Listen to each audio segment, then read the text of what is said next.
Hi everyone, my name is Patrick Akio, and if you're interested in working from anywhere, company culture, and how to build trust, this episode is for you. Joining me today, I have two guests, Marleen Kappert, Head of People Experience over at Tinka, and Sebastiaan Bekker, CTO over at Tinka as well. They are both on this work from anywhere journey, and they're here to share what they've learned. I'll put all their socials in the description below. Check them out, and with that being said, enjoy the episode. Beyond coding. You called me and you were in the mountains somewhere in the mist, and no one has ever done that. I was like, you're on vacation. Maybe I didn't expect you to answer. Yeah, I'm always part of me is always on, and I was with the kids, and they were walking on this bridge that I thought it's scary, and I thought you're calling. This is a good break as well. They were next to you also. Yeah, they ran over the bridge. It was over a ravine, so I was really happy to say sorry. I'm busy.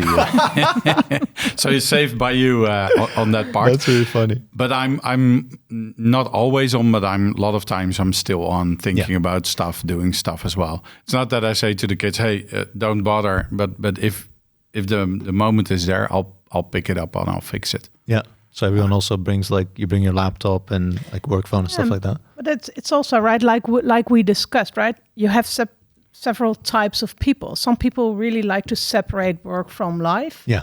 Personal life, because work is part of your life. That's my view. So I don't feel like my work is intruding my holiday. So I don't feel that someone is expecting me to open up my laptop. I just, I like to do some things while on a holiday. Exactly. And you can still wind down, even though that part of you is sometimes still thinking about work? Yeah, because especially when you have time to wind down, right? That's when you start thinking about things where you might not have the time to think about when you're busy working. Do you have an example of that? Like, was there in this vacation period something where you were like, oh, when I come back, I'm going to pick this up? Well, what I'm usually doing in my summer break is think about, so most people think the year runs from January to December, right? But my year usually starts after my summer break. Okay. So then I'm thinking, okay, what's up for the coming quarter? What's up for the coming year? How do I organize that? What should I tell my team about it? Those are the things that are then on my mind. I love that. I've never thought of it, because in my head, it runs through Jan through December, sometimes Feb, because that's when I get my pay raise.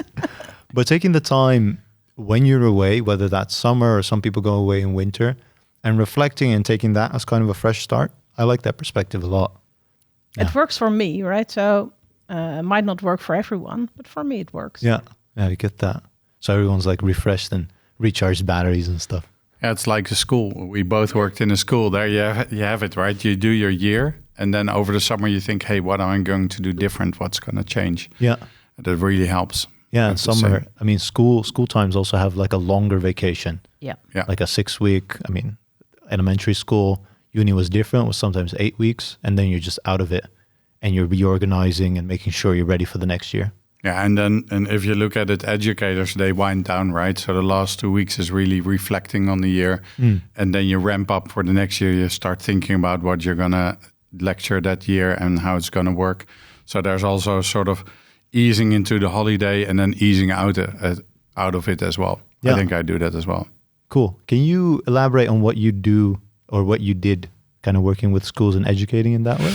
Yeah, I was a director of 7 schools, and it was vocational education. Yeah. So and it was really about helping the curriculum and also connecting to the work field. And it was in the hotel industry, so totally different from here.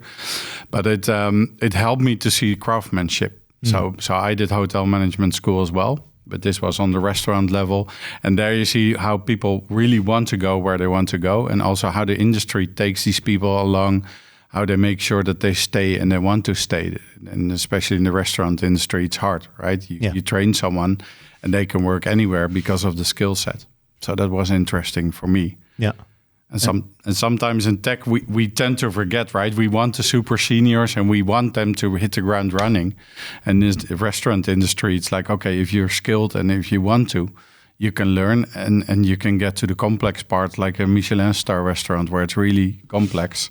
So it's interesting to follow. Yeah, I can imagine. Do you think in the tech world, it's the same, that where you have the skills, you can go into an organization and hit the ground running, the people that are really good? Or is there some additional stuff that's involved as well? I think it's additional. And if you look at a formal restaurant, it's easier because everyone will follow the French setup, right? With the chef, the cuisine, and everything there. So it's easy to know your slot in an organization. Whereas I think that if you're a senior developer, it means something else in a different organization than the other one. Yeah. So there's a difference, I think. And it's harder to slot in. It might be an idea to think about it in that way. I think it also has to do with how you organize, right? Because I've been working in restaurant business where we would work with non-professionals. And then we just made sure that we were organized in a way that a non-professional could work in that system. Yeah. So True. you could also think about how to make a setup where you would start with non-professionals, so non-developers, and how you could train them on the job. Yeah. But then it's necessary that they have the skill set, which is, I think, about curiosity, a learning mindset, things like that, to really make that work. Have you tried a program like that or something similar? Because we tried it at Xebia, actually. I was one of the people that pitched for it, where we have a bar that is quite high. Because it is a consultancy company, we expect a certain level of expertise. But I joined actually, and I only had 1 year of work experience when it came to software development. So I was always kind of an edge case. They took a flyer on me, basically. And the funny thing is, after I got hired, I could see through their internal recruitment system what was said about my application and who was pro and who was against. And that was really fun reading back to it. But now that I've been here for 3 or 4 years, especially, back years when I pitched this, I wanted to pay it forward also for people that have a great mindset, have that curiosity and drive that you're looking for, are really a sponge and are looking for knowledge. Because I feel like, we advocate for knowledge sharing, so it should be something that we do anyways. And I feel like people that come in with a fresh perspective also add to a team. Yep. So then we developed kind of this program where people would join that have less work experience than what we usually look for. We train them for a month when it comes to ways of working, processes, some technical skills as well. And then we make sure they land in a team within a consultancy assignment. It's also aligned with the client. They have a different hourly rate. Everything should be fine. And that's a program we started off with the beginning of this year. We hired 2 people as kind of a proof of concept to see how it would land. And it was a lot of fun doing it, actually. I talked to people and they were like, okay, now that we've been doing this for a bit, it's been now 8 months, actually. How's it gone? And there were some challenges and some interesting tidbits along the way. I really liked the first month of training. I'm a horrible planner and I had to plan the whole thing. So also some things fell through the cracks where there was like, okay, we expected this person to show up. They're actually at home. They can't be there. Oh, this other person also is knowledgeable about this thing. They can give the training. So stuff like that we also did on the fly. And the people landed the assignments and they're right now really happy with the decision they made to join this company because they're learning a lot. Cool. Yeah. Yeah. Your question, we haven't tried it. So we take juniors from school and we train them and we try to get them to commit code as soon as possible. But we haven't really taken what you say, right? Amazon does the same, right? If you don't have education, you can still grow into that part. Yeah. We haven't done that yet, actually. It's a good idea. Yeah. I'm curious. Will you expand that from 2 to 20? We'll try, because also right now, with regards to the economy, we've had challenges finding the right assignment for the people that we hired back then. So with that in mind, we still want to make our sales pipeline a bit more robust before we try this again. But everyone I talk to is really enthusiastic. They even want to be involved so they can share what they learned for the new round, let's say, and expand it. So I'm hoping yes, but our sales needs to be a bit more robust so we can land an assignment easier for them, for the new people that would land.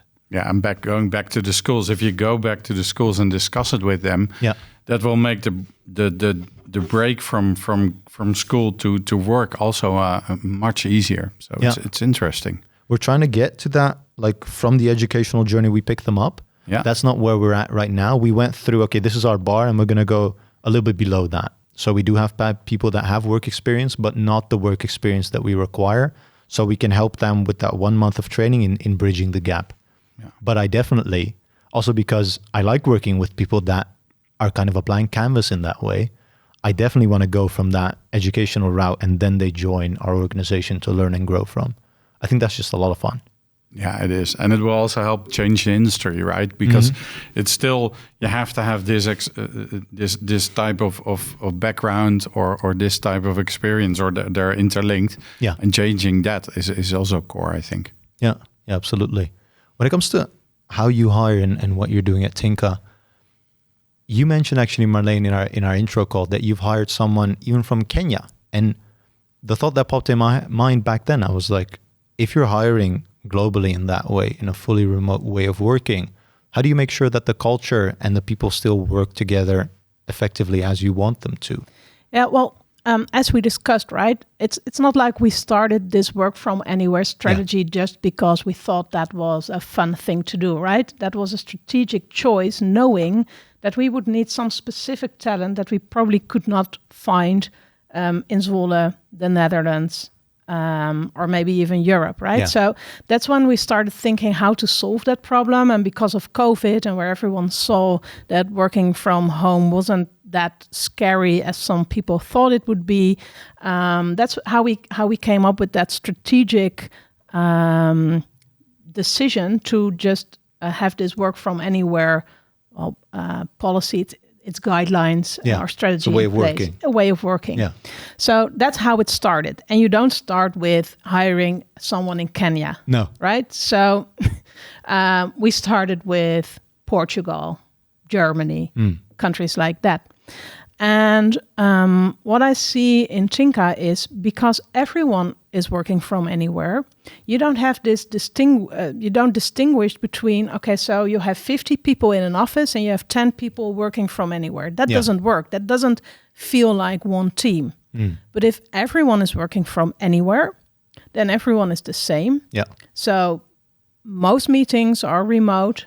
So it's not like you're meeting with 10 people who are physically in a room and you're the only one Those are awful. trying to participate in a meeting online. So that helps. And what we also do is organize events where teams or even the entire company gets together. And there we put emphasis on social cohesion. So we don't ask people to come to the Netherlands for, as we say, Tinkapendence Day, which is our annual Tinka party, to just sit them down and bore them with 800 slides about Tinka. Information. No, we invite them to come over and just spend a nice day with colleagues. Love that. And well, I have seen that people respond quite positively to that. Yeah. So I'm certainly planning to keep that. And of course, right, as you said, how do you make sure that you have a culture? But I think that's always an interesting conversation, right? And the first question that then immediately pops up with me is, yeah, but what is it, culture, right? Because sometimes I get the feeling like people discuss this as this, okay, this is the culture, almost as you could put it in a box or so, right? Yeah. Where I think culture is mainly about behavior. So culture is how you do things in your company. And I think you can align that also when you're working from anywhere. Yeah. And of course, you don't have the water cooler conversations, right? Because there is no water cooler. So you have to be intentional and think about what can you organize to make that happen. And well, if you ask me, that is sometimes as simple as, oh, let's see, I have 10 minutes in my calendar. Let's call someone. How are you doing? Yeah. As simple as that. It's as simple as that. And you see people who quite naturally pick that up. And you see people who would then say, yeah, HR should organize something for me. And it's and it's like, okay, that's interesting, right? Yeah, that's a different mindset, I guess. But that's a different mindset, and and again, there's no wrong or right. So you need to. That's also about different people looking at things differently, and how do you cater for all sorts of personality types? Yeah, that's where I thought the challenge was going to be, right? Because even though you start small, you start with a specific culture, right? The way you do things around here, basically. And then you went to Portugal and Germany, which are still kind of adjacent, some a bit further than others. But then they come in and they can see the existing work culture, but they bring in their previous work experience, how they've done it previously, their previous cultures as well. Do you feel like your culture is then still ever evolving when new people come in? I think in every company, culture is an ever evolving thing. So yes, I think it's ever evolving. And it's also, I look at culture, okay, what is the strategy for the company? What is the plan? Yeah. And what is the company's current state of mind? Okay. That's culture, right? And is there a match or isn't there a match? Yeah. So for example, when we carved out Tinka, we knew we had to make the step to really become this innovative learning organization, sometimes willing to take calculated risks. And that was a different form of behavior than how the company previously operated. Yeah. So then you have to have a culture change, right? But if as soon as you say it's culture change, everyone goes like, oh, that's, I don't know. Yeah. Where are we going? Because with change, right? It's like everyone says, yeah, it needs to change, and then but that also means that you have to change. No, I don't have to change. The other people have to change, right? Yeah. So I think we took quite a low-profile approach there. Okay. And as I said, right, culture is behavior in your organization. So if you need to change something there, then what you're actually talking about is change of behavior. Yeah. And how do you do that? Well, you can read 1,000 books about it, but what always helps me is quite a simple structure for it, which is you need to prioritize the behavior you need. You then habitualize people with that behavior. And then you put the systems in place, or you check whether all your systems are aligned with the behavior you want to see in your company. Exactly. And that to me makes it quite simple and quite tangible. And then the next question is, how do you prioritize behavior? Well, what we did is we said, okay, most companies have values. And then we said, yeah, we probably should also have values, but what is it with values, right? Because you typically write them on a poster, stick them on a wall somewhere, and then HR tells you that this is how you... In the intro, this is the onboarding, this is the values. So here's the handbook, do this, you'll be fine. And we said, okay, let's not talk about values, let's talk about virtues. Because and that seems like a small difference, but virtues is more...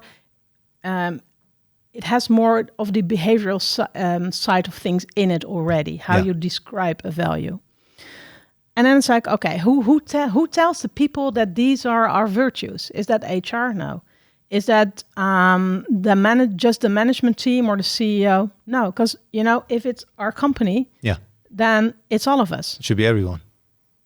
And then, of course, as HR, you can make sure that this... project or that this subject gets the right attention in the company. So that's the role I took. Yeah. I organized workshops where everyone that worked for the company would go through the workshop, and it's not like I was telling people, okay, this is the virtue, this is what it means. Yeah. We just had open conversations with people. Okay, if this is the virtue, what does that mean to you personally? How do you feel about it? Yeah. How do you recognize this in your day-to-day work? Or maybe you don't recognize it at all. So then we're not doing what we're telling that we're doing. So how do you think we can solve that? Where do you start? Yeah. And I really enjoyed doing those workshops. I can imagine. It was super cool. And what we also did, we did not only people that were on our own payroll participated, but also the people we worked with, right? So independent contractors who would work with Tinka for a bit longer, they also participated to really get this 360 view on, okay, if you say this, but I see that, then there's probably something. There's something missing. Yeah. There's something missing. But also really good to hear, right? And it's also I think it's also something that made people feel proud, right? Because you're also discussing what is already going really well. Yeah. Exactly. I feel like having those discussions and having them open as you laid it out, there's no right or wrong answers, right? It's an opinion and it's a perception on things that have happened or things that are happening kind of in your inner circle. And at the end, you can decide if you accept that or not, what you think of that or not. But the perceptions are the perceptions, right? They have happened. You just lay them out and you discuss if this is kind of the way that you want to work together. Yeah. If not, you make a change. And if this is how you want to work together, then you're aligned. You kind of have this shared mindset of the virtues that you laid out.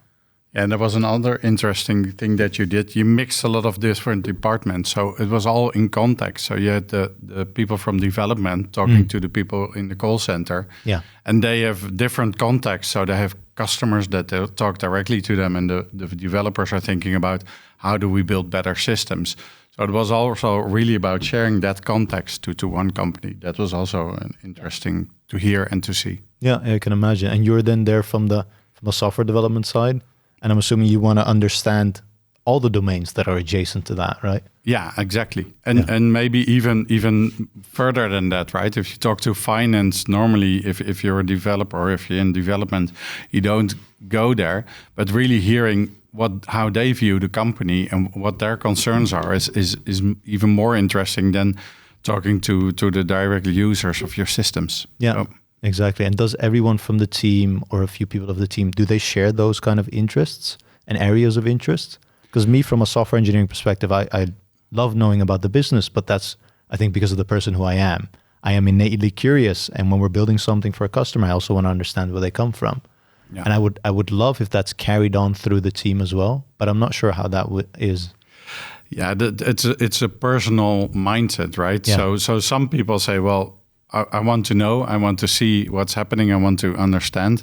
Others are less so and say, well, tell me what to do. But in the end, how we hire is that curiosity is always there in a certain level. Exactly. Yeah. Otherwise, it's going to be hard. If you're not curious, it's hard to connect to a remote company as well, I think. Yeah, I can imagine. Yeah. How have the challenges been in working remotely, kind of within the tech side of things? Have you seen challenges when bringing together those people that are living in different areas, or is it still doable in that way? I think it's still doable. It's also due to the size that we have. So there you can make a direct connection with almost anyone in the company, right? Yeah. It's small enough that it's still manageable in that size. I think that helps. I think it also helps that most of the developers, if you look at the community, it started with development. Now it's also going to the call center and on other places as well. But for most of the developers already were used to some sense of remote, or not everyone in the same room. Yeah. So that made it easier for us. So I don't think that there were big problems. What you saw happening is you had to really actively get them out. Like Marleen said, you have to get those 10 minutes in and think about, okay, I have to talk to the juniors and not the seniors. Yeah. But it went fluid gradually, I think. The COVID helped there because then it was what it was. Kind of forced, yeah. Yeah. And now I don't see anything that I say, oh, it's a problem, we have to go back, or we have to manage it in some way. Is it because everyone has kind of built these relationships, you think? Or do people already speak the same language because of the technical domain? Why do you think it is as smooth as it is? It's a combination, and I'm looking at Marleen, I'm looking at you as well. I think that what we saw is we had a sort of lighthouse. We had a head of data science and data engineering. He was living in Stockholm, and he really made it his key point, and we learned a lot from him. Because he showed the way, okay, if I'm going to do it, I'm going to do this deliberately. Yeah. And that helped us see and also make the shift in, okay, it's something else than just not being in the same office. We have to do this in a different way, I think. Yeah. And that is interacting together? Is that what he's talking about? Yeah, it's everything. So it's the rituals, so the interaction, the social talks, the knowledge sharing, everything that you do. Like you have at Xebia, the XKE, the knowledge exchange. How do you do that remotely? Yeah. How do you as a team bond remotely? And also how do you deal with setbacks remotely, right? If something goes wrong or an error is made, how do you get together and learn from it and also share what happened, right? Yeah. If you make a mistake, and normally in the office someone will pat you in the back, hey, it doesn't matter. But how do you do that if you can't talk to them in the water cooler? I think that helped us because he showed us, okay, you can do this remotely if you make that deliberate choice, I think. Yeah, that makes sense. Marleen, you wanted to chime in, I saw? Yeah, I think I think that's part of it, right? How do you organize and be intentional about things? Put it on the agenda. Yeah. When I started with Tinka didn't have an HR department, and I'm saying HR department constantly, but our department's actual name is People Experience, because we think about employees as people, not as resources. That's good. But that aside, so then I started and onboarded my team, and that's where I was thinking, okay, this might be complex, right? Yeah. Because the entire team is new in the company. The people department should, be aligned with what is happening in the company as a whole. And also for me, how do I make sure that my new team feels at home in this organization where I don't see them? Yeah. So how did we do that? We just had conversations about it, right? So when starting with Tinka, they knew where they were stepping into.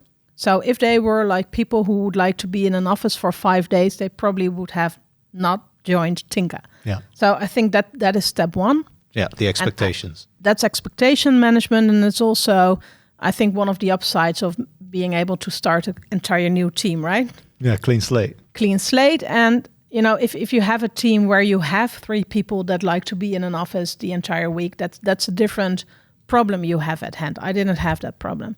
But what my team did, which was, I think, really smart and really cool thing, so they just started working while having a Slack call open for maybe 70% of the day.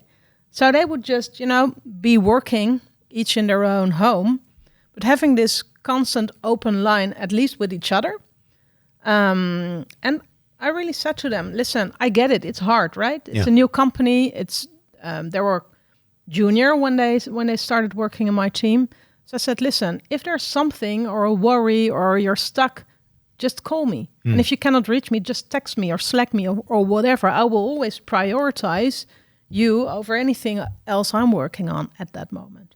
And I think that's just how we started it. And I want to zoom in on that, because we also tried that, the whole open communication channel. Yeah. People were saying when COVID happened, like, I'm in my apartment, I'm really alone, I miss the office chatter and stuff like that. And then we opened up the call, and in some instances it worked. And in some instances where I, for example, would say to someone, you can always call me, I'll prioritize it, stuff like that, it would not always work. I feel like there's a certain skill, and probably how you came across to those people, the trust that you build with them, allowed them to step to you or to any other colleague to ask those questions, because it requires a safe space. How did you kind of engage that and create that within the new team as well? I think that's part of, right? If you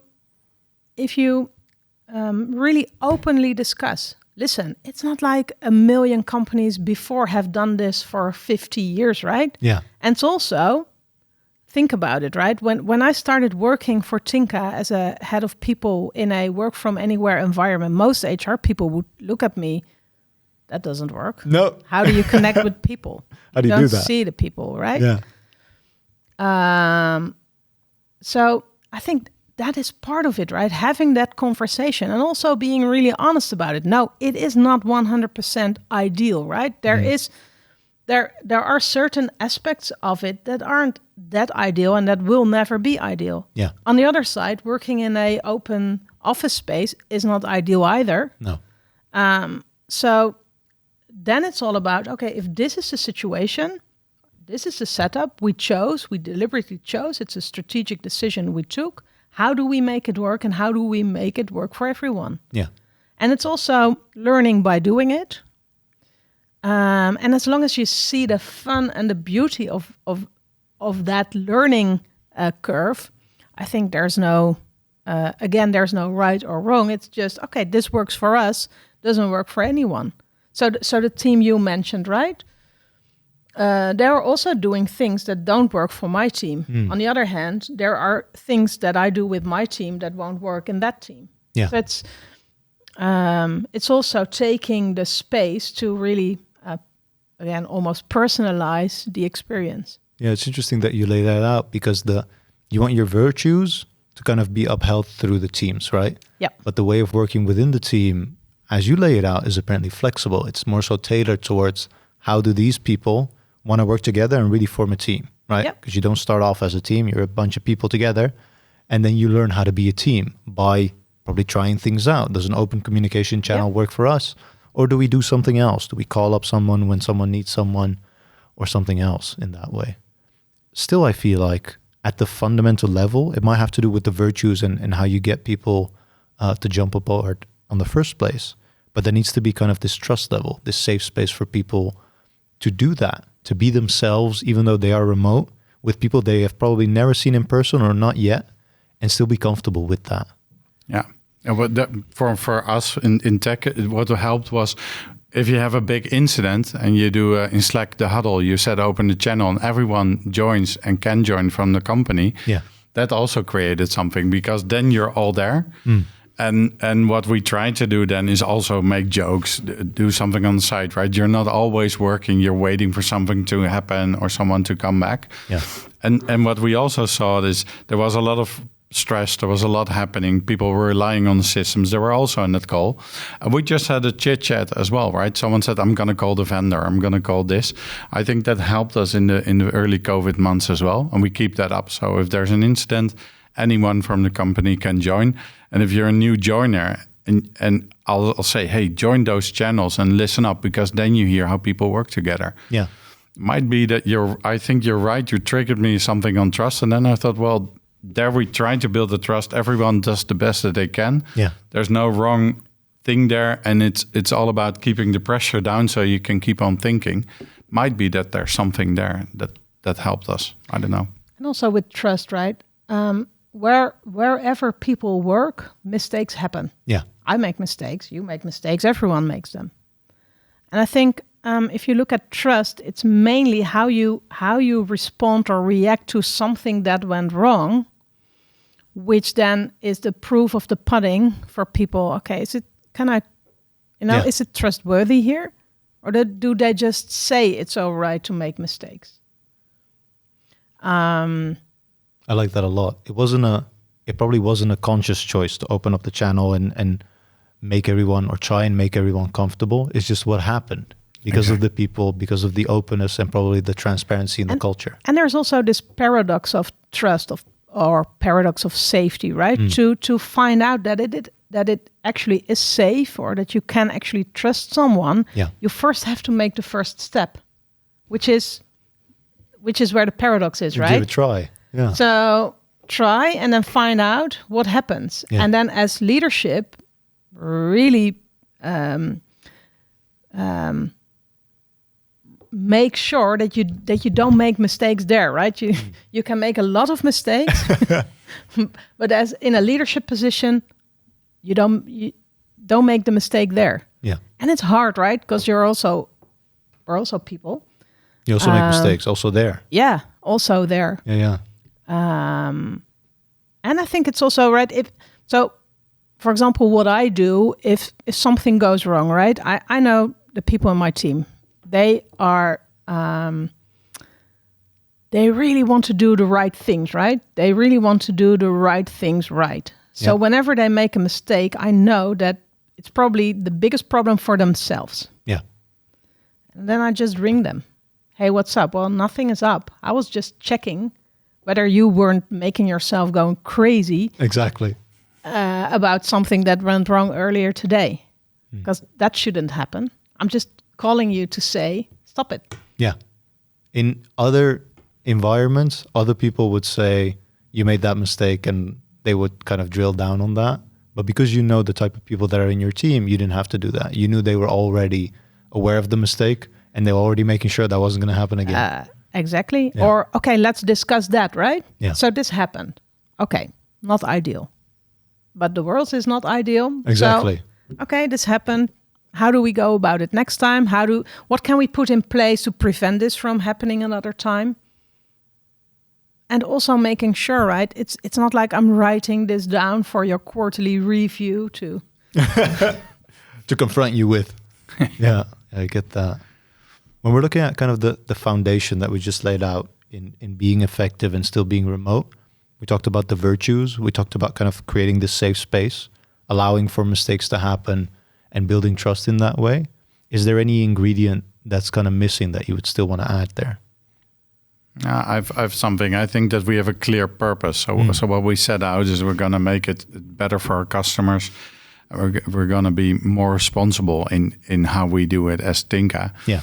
I think that also helped because people really wanted to connect. If you're remote, you want to connect to the goal more than if you're not remote. If you have the interviews as well, people are really looking, okay, what are you going to do? Why are you here? Yeah.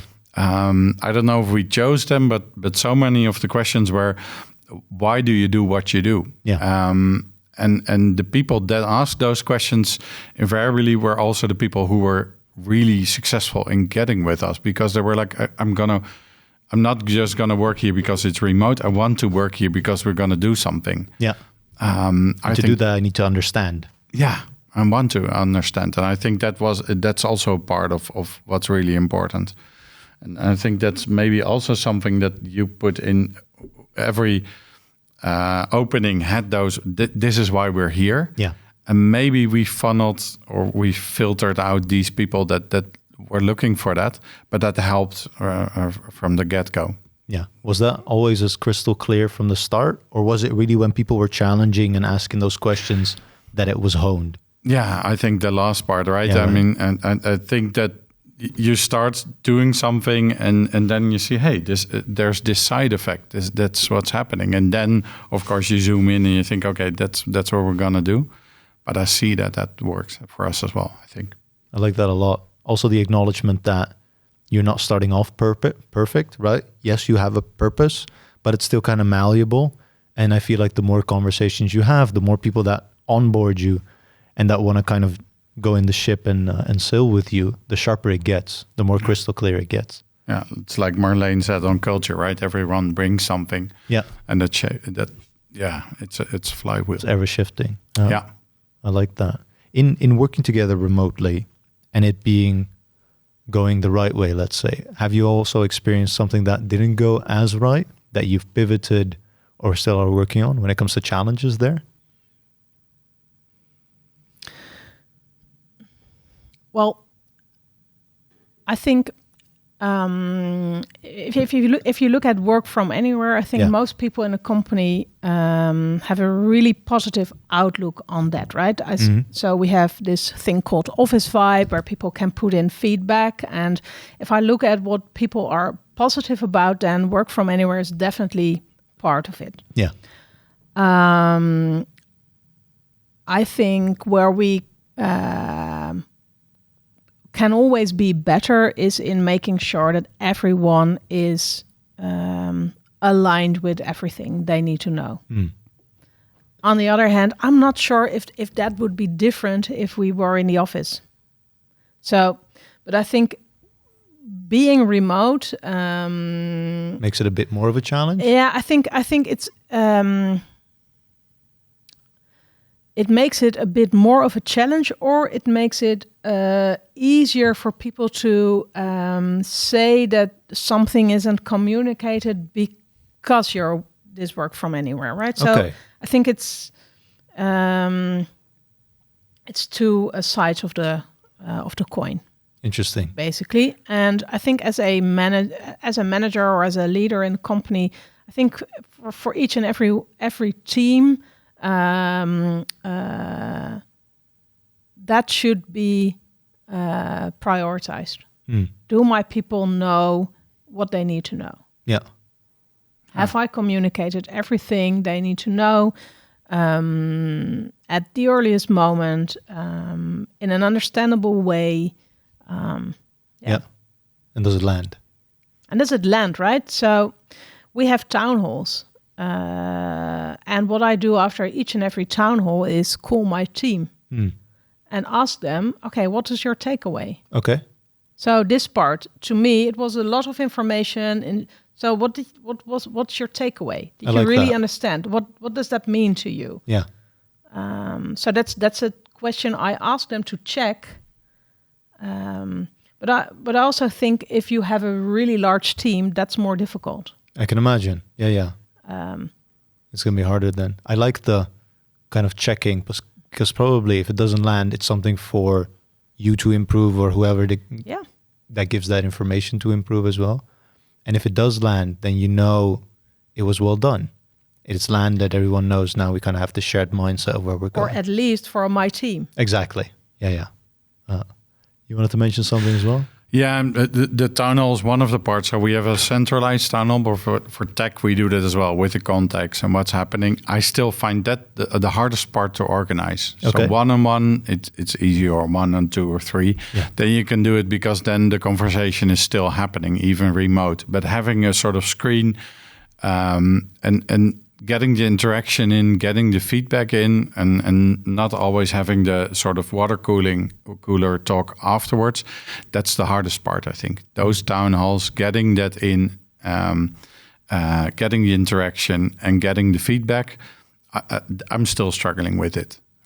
Why do you think that is? Is it because kind of the grandeur that a town hall brings? Because you said when an incident happens, for example, you do have those interactions that you're looking for. Yeah, everyone steps in with a purpose at that moment, right? Something is broken, something is happening. And with a town hall, you set a time and a date, everyone shows up, and probably there was half of the time they're still with their minds on the problem that they're trying to solve, or the next meeting that's coming up. Yeah. And then you get all these blank faces, right? You're talking. I find it hard. Maybe the difference is with what do they expect out of that meeting. But I don't know yet. I'm struggling with it because I got some memes of the row of people in the same shirt, or the Muppet Show. You have that background as well. We try not to make it too big, but it's hard to make it interactive and to really get 20 or 30 people to really be there and take it in. Yeah. I think. Yeah, I can imagine. Also with the organization that is growing, some stuff that is going to work well, or some stuff that are already challenges, are going to be more apparent, or going to have to shift also with the growth of the company. Is that something you're consciously thinking about with the processes you have now versus kind of how the company is growing? Yeah, if I look at it, what I see is you're always 1 or 2 steps behind, right? You see it when it happened, and then you start thinking about it. So I'm now in the process. How do I fix it? And to be honest, I've thought about it a lot. We tried some stuff. We also tried the gathered town where you can walk around and do stuff. I haven't found a solution for this one yet. Yeah, that's maybe the biggest setback. And then you go and do one-on-one or one with smaller groups, but that's also hard. You give a different message. You miss information. It's hard. I can imagine. Yeah, I agree. What are your thoughts on kind of staying ahead with regards to processes when a company is still growing? Are you actively reflecting what you have now versus where the company is heading towards, or even with growth in just the amount of people? I think if the answer to that question would be no, then we're definitely doing something wrong, right? Yeah. On the other hand, it's not easy to solve this. Yeah. You know, what I see people do is, as soon as someone misses some information or wants to share some information, then it's always, let's do that. That should be in the town hall. But listen, town halls aren't a cure for every disease in the company, right? It's not like there's this magical silver bullet, and I really strongly believe that doesn't work. Yeah. So to me, it's like a cascade, right? So town hall is more overall information for the entire company, and then for each and every team, if you ask me, should look into how. It starts with, how big is the team? I have a small team, right? I can quite easily call people after the meeting and just make sure that I pinpoint the things that I think are especially important for the people team. Yeah. Your team is a lot bigger. So as you just said, right, that would not work for you. And then the question is, what can you organize to also make it work for your team? Yeah. And I think that is something that I discuss with most leaders in the company. And it's also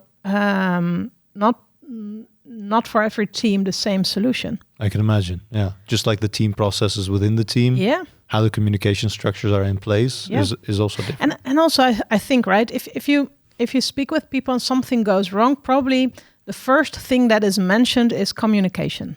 So something went wrong because of the communication that was missing or wasn't well or wasn't timely or whatever. Yeah. Maybe that is the case, but not in 100% of the cases. No. So I think part of it is asking people questions. What do you mean? What information is missing? Yeah. And some people just want to know a bit more about the strategy, but other people just want to really need their manager to point out, okay, so this is what it means to you in your day-to-day job. Yeah. This is the impact. This is the impact. So then again, right, it is about interacting and asking questions and having an honest conversation about it. Yeah, and also probably being flexible in that position to kind of tailor fit to whatever the people need, right? If people want to understand more so the strategy, then at that point in time, you have to lay that out. And if people want to know kind of the impact in their day-to-day, then at that moment, you have to explain that a bit more, communicate that more. I feel like it's really hard to be in a position like that and not be flexible. If you're like, this is my way or the highway, then it's not going to work, or you're only going to have the same people and people like you probably. Yeah. And if you have that right, then diversity, it's not going to work. It's not going to happen. No. You need to be flexible. That is like at the ground. And I think that makes it more complicated for managers, right? Yeah. It's easier to lead a team where everyone is the same, where everyone has the same needs and wants and thinks in the same way. Yeah. But it's also not fun. No, it's not fun. And also it has flaws, right? I think back because I used to say this in elementary school.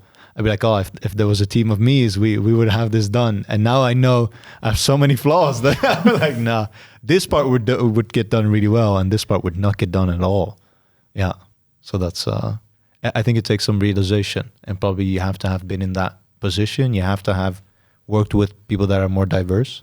Like the fondest memories of a team I had was when we had like 10 different nationalities, where I would sit at the lunch table, look around at my team.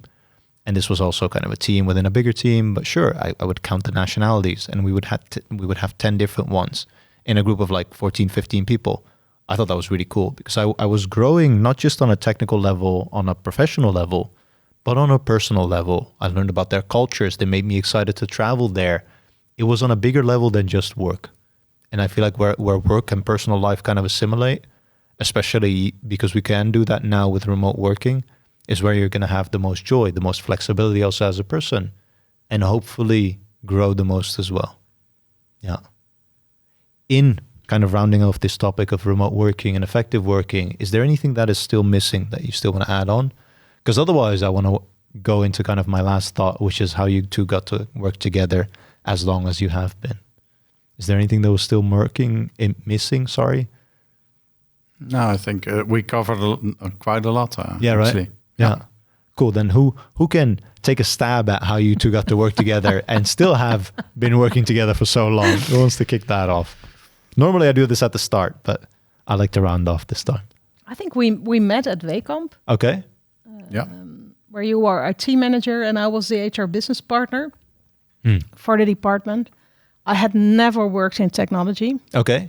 This was like a first time so thing. I would join stand-ups where I could literally not understand any word that was said. Did you know what a stand-up was? Well, Sebastiaan taught me. Oh yeah, that's good. And then at night, because my husband also works in technology, I would ask him a bunch of questions, right? To not, look stupid at work. But I think it only took me a few weeks to really like that technology environment and mainly the people working in it. Yeah. I think in a different life, I could work in technology, right? So, that really felt like I found my place. You were working as an IT manager, and we were working together quite a lot because there was a transformation going on back then. Yeah. Yeah, and what I liked in the conversation is talking about systems like we do on this table. What's happening here? Why is it happening? And what's the layer beneath it? And why are the actors acting the way that they do? That's something that I like to see and to see how can I influence, how can I make it better. And that's also from the get-go. We're there, right? You didn't know what a stand-up was maybe, but you did know how a group works together. And you see that right away in a stand-up with a visualization of everything. Yeah. And in that part, you hit off right away. You said, I don't know what's happening here, but I see that this is happening. And that's how we took off right away. And from there, then you see a lot happening. You learn, you think, okay, let's do it differently. I think that we also, in the transformation, we had a lot of ouch moments. A lot. And we also had a lot of moments where we didn't agree. Yep. Yep. Yep. I think that's also healthy to not always agree, Yeah. but to challenge each other in that way. Yeah. And that's also cool, right? And then way back in this conversation, you spoke about trust. Yeah. And I think that is what is most important, right? There have been times where we would disagree very, very firmly, but I would always trust that we would find a solution. Yeah. Somewhere, somehow. And that it wasn't personal. Is that hard to not take it personal when it comes to, like, you have this common interest, right? The shared passion even sometimes. And when you disagree, you can take that objectively. Like, this is what we disagree on. And I feel like some people also take that personally. It's different for different cultures. Sometimes it's faster than others. But it is a challenge, I feel like. Have you experienced that as well? Yeah, for me it is, because I think that the way, if you try to change things, you take a lot of yourself into the job, right? Otherwise, if you're really detached and you're completely the objective observer, you can't change the system, right? You have to be in that system in order to change it. So from time to time, it's hard. That's also what you say to me. Then I'm like, oh, I want this fixed. And I have this drive to get it fixed. And you're like, chill. So that's maybe also the trust that you get the feedback. You know, both you're in it. You also want to change things, and you have things that you hold dearly. Yeah. But if you have the trust that you can also have that meta discussion, that's important, I think. I think you share a goal, and you share how you would look at things from a moral side of things, maybe even. Yeah. And then life happens, right? Or work, in our case, work happens. Yeah. Yeah. And then it is about the paradox of safety, paradox of trust. Okay, so we now had, I think the first time I said something that wasn't that nice. And then you looked at me, whoa, and I was like, yeah, it's not nice to hear, I get it, but it's not true. Exactly. So think I said about it for a reason. right? And as I walked away, I was like, okay, now let's see. Yeah. What happens? Yeah, because I'm the kind of person, right? I most people would think I'm kind of direct, but I would, to give that direct feedback, wouldn't do that all the time. So to do that, I think that for me was was a moment to check whether I think I can trust this guy. But you know, what happens if I tell him this? Yeah, exactly. Yeah. Because if it breaks, then you know it's not the trust next time. Yeah. So I passed the test, I think. It wasn't easy, right? So you get something that goes to your core, and you get feedback. You're like, first you're angry, right? If you get that feedback, what's she saying? And then you go back and you're like, yeah, she's got a point. And then you also think, why does it hit me so hard? Why does it sting? Yeah, why does it sting? And it's at your core. And then you think, okay, I have to think about this one. Interesting. So that's how we do it. I can also think about 100 times where I would be, not panicked, right? But worried about something, and then call you, and then you would tell me something, and then you would say, yeah, this doesn't help, right? No, not at the moment because I'm too emotional, but tomorrow this will help me. So thank you anyways, right? Yeah, exactly. Yeah, I like that a lot. For me, the hard part is, like, I'm a software engineer more so on a day-to-day, and I work in teams, and the teams of various sizes, right? I know people that I work with that are close to me, that I have built up that relationship, that we have had those discussions, and we're still out of it together probably, and we know each other more because of that. But as the team grows, and also with more people, having that kind of team quality that you would have with a one-on-one or one like in a group of 3, it gets trickled down with more people.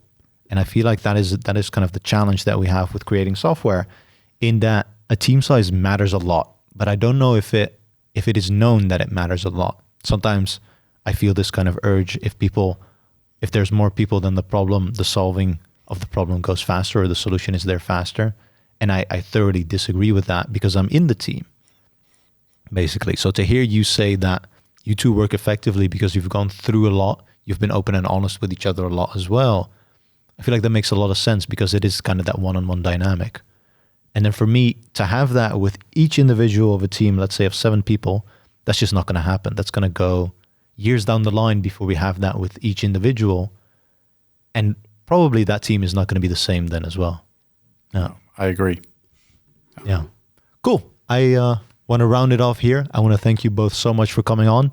How was this? Was this as nervous as you thought it was going to be, or was it less nervous? Less nervous. Yeah, it was good. Yeah, it was more of a sort of normal conversation that we have about teams. That's good. And I like your questions, so it was really cool. Thanks. Thank you as well.